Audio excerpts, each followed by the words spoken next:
Yeah, so greetings everyone, welcome to this video. This is going to be a few tips on riding your motorcycle through the dark, riding your motorcycle through the night. Now the days are shorter and the nights are longer. You know, I'm picking up a few little handy tips that are helping me through my commute especially. Maybe these tips might help you. Maybe they might bring you some. Maybe they'll bring you some value and help you on your motorcycling journey, wherever you're going. So yeah, this is it. Let's get down to it. Oops, I'm breaking down.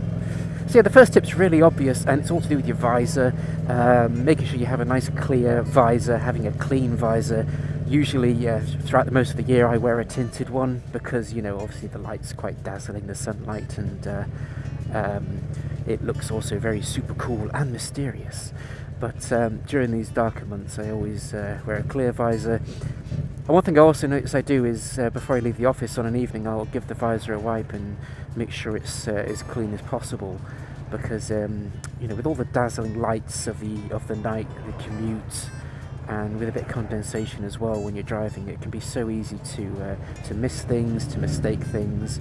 So I've actually got some lens wipes, some glasses lens wipes at the office, and I give the visor a quick wipe down. So yeah, first tip, there you go. It's a very simple, straightforward one. Make sure your visor's clear, make sure it's clean, and you can see the wonderful world outside.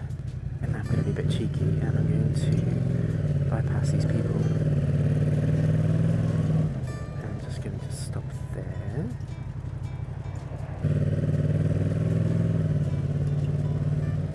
Oh, cheeky, cheeky, cheeky.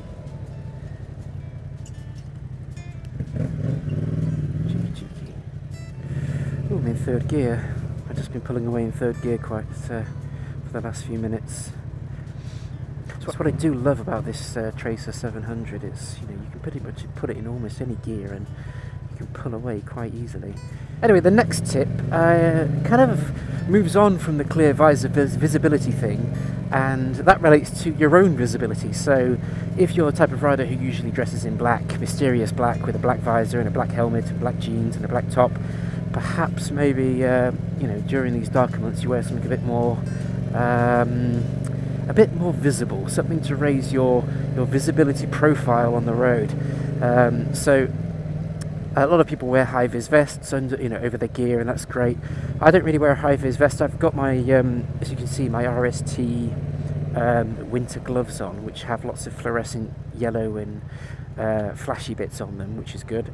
I've also got a Valentino Rossi VR46 helmet on, my AGV helmet, which is very bright and yellow, and you can't really miss it.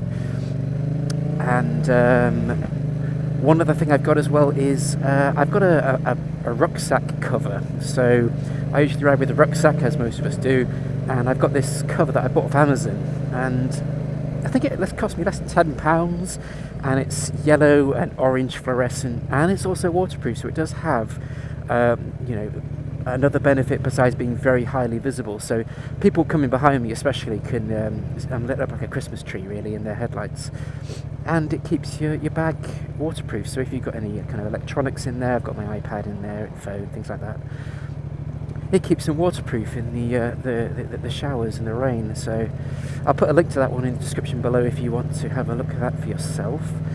But it's a really good cover. It's got clips and it's elasticated, it won't come off. So a really cheap but worthwhile addition, and it looks pretty cool as well. It looks quite a cool little bit of kit. So that's the next tip really, being visible. So make sure your lights are clean. I've also got reflectors on the sides of my front forks. I've not taken those off.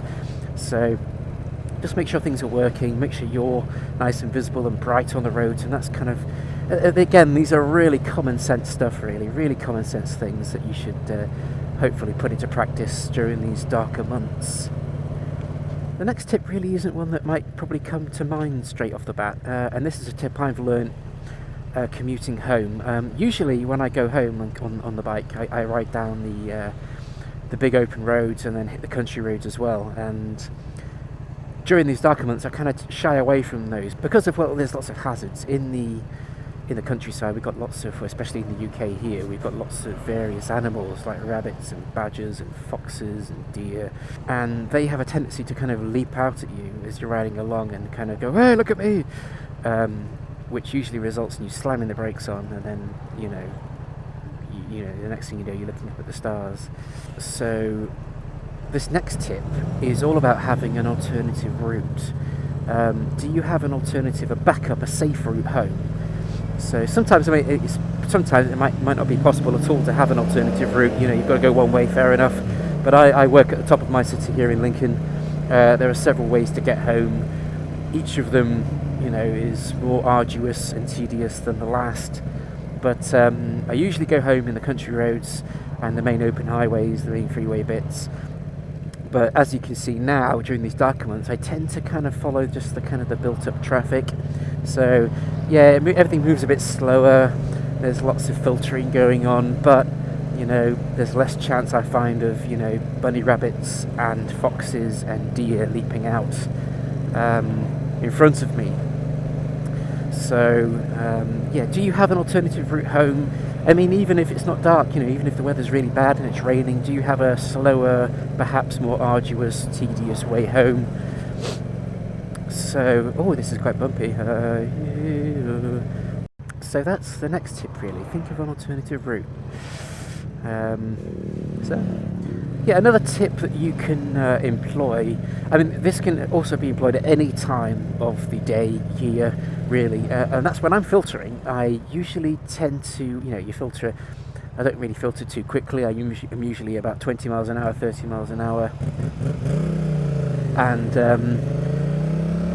I know that there's certain gears of my bike, I have the resonant tone, the volume of the bike, of the engine, of the exhaust, is quite a bit more louder at certain revs and in certain gears. So when I'm filtering, I do tend to slip it into like second or third, and at a speed of about 30 miles an hour, the engine's quite nice and prominent, and I think that helps people hear me. So as well as being seen, with the high visibility stuff, and think about if you're filtering, like, I'll try it now actually if I can, but it's a bit too quickly here. I tend to kind of, instead of dropping it down a gear, like I'm in third there, it's really quite quiet. So that's quite quiet, and I'm quite thoughtful that the person in front, this I-go in front, might not hear me because it's all quite quiet. So what I do is I tend to drop it down a gear and just raise the engine, raise the revs a little bit, and I know that perhaps they might have a better chance of hearing me. I know there's a lot of distractions going on in cars nowadays with music and infotainment and various other things, but like for example right now, but the engine's a little bit louder than normal, and it might help people in front and the people around me hear me as well as see me. So that's just another tip you can think about, but that can be employed at any time of the day, any time of the year. I do listen, I do try and use the assets of the bike, and one of them is the engine and the exhaust especially.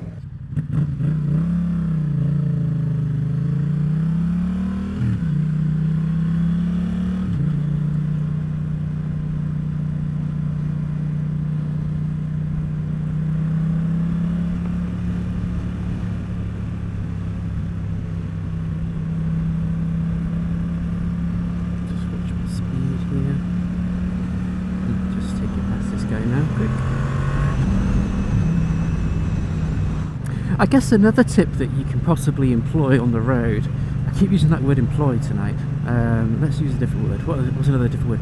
Another tip that you could execute, another tip that you could put into practice, there you go.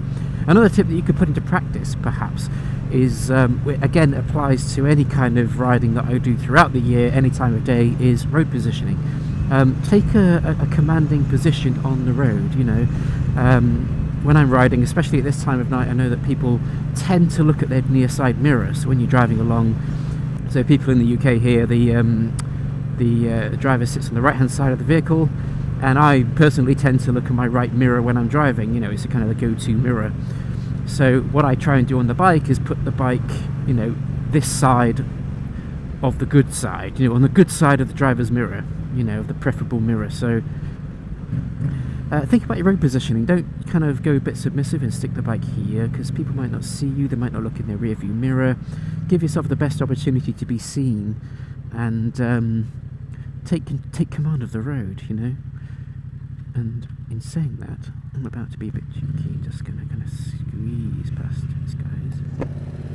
Riding a bike at night, if you've never done it before, you're thinking about it, go out and do it. You know, it's fantastic, especially when you're past all the rush hour and everything. The roads are generally quieter. You know, there's the stars and the lights and everything. It feels like you're kind of in a computer game. But with that comes an inherent amount of danger, more so than when you're riding in the daytime.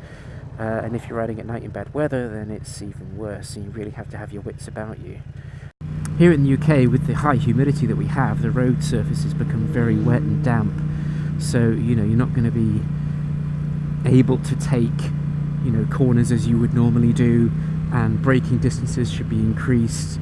And generally, you know, these white lines all over the road become extra slippery. You really have to, you know, be a bit more tentative, a bit more cautious. Dare I say it, you know, make your riding style a little bit more boring, because yes, it's exhilarating riding at night, but at the same time, the road surfaces, you know, hide, you know, the road surfaces, the darkness and the shadows hide inherent dangers that you might not be able to see. What I tend to do in these conditions is use my back brake a lot more. So rather than grabbing the front brake and, you know, risking the front end slipping and sliding and going head over heels onto the floor, I use my back brake quite a bit more. Just, you know, mostly just for slowing myself down, controlling it. I think that if the back wheel were to slide, I can control that a bit better than if the front wheel were to slide. So